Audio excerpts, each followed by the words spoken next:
ce que nous revendiquons, c'est la régularisation de nos situations administratives.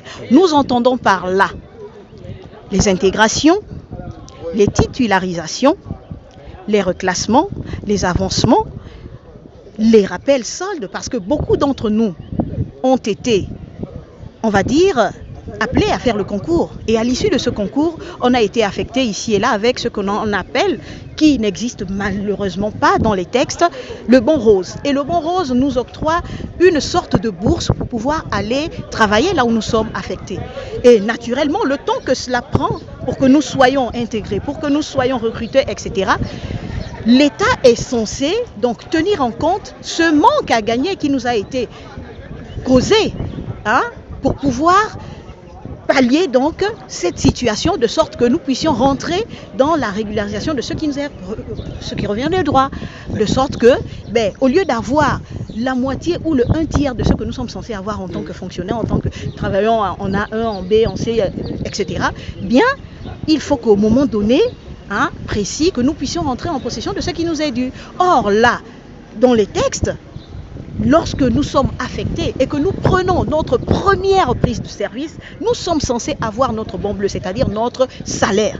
Malheureusement, ce n'est pas fait. Nous allons quand même, avec la bonne volonté, enseigner avec ce que l'on appelle le bon rose, mais qui n'existe même pas dans les textes. Et ensuite, nous attendons que 5 ans, 6 ans, 10 ans après, que nous soyons régularisés. Et à la suite de cette régularisation, on nous permette de vivre aisément. Comment peut-on vivre avec une famille digne de ce nom pour un enseignant en catégorie A1 avec 290 000 francs pendant 5 ans, 10 ans? Vous avez une femme, vous avez des enfants, vous avez un mari, vous avez des enfants, vous avez naturellement des besoins quotidiens où, vous devez bien répondre à ces charges. Vous devez bien vous prendre en main. Vous devez bien prendre en main vos enfants. Mais comment vous faites si vous n'avez que 290 000 francs? Je dis bien pour ceux qui sont en A1 pendant une période donnée. Les concours de l'ENI et de l'ENS, mais nous sommes tous conscients de ce qu'il y a un déficit en enseignants. Mais dans le même temps, nous sommes également conscients de ce que les recrutements à l'armée et autres, à la police, à la gendarmerie, se font quasiment tous les 2 ou 3 ans ou 4 ans. Mais comment comprendre que l'on recrute dans la police, dans la gendarmerie, mais que l'on soit incapable de recruter dans l'enseignement en organisant les concours de l'ENS et de l'ENI qui permettent, à travers ces enseignants-là, de pouvoir donner une base éducationnelle à la jeunesse gabonaise qui va faire l'avenir de ce pays. Si nous n'avons pas ça, étant entendu qu'en tant qu'enseignants, nous sommes la lumière du monde, nous sommes la lumière de notre pays, nous venons donc faire entendre raison au gouvernement pour que ce gouvernement prenne en considération nos besoins, nos manquements et le déficit de tous les soucis que nous avons pour pouvoir y remédier.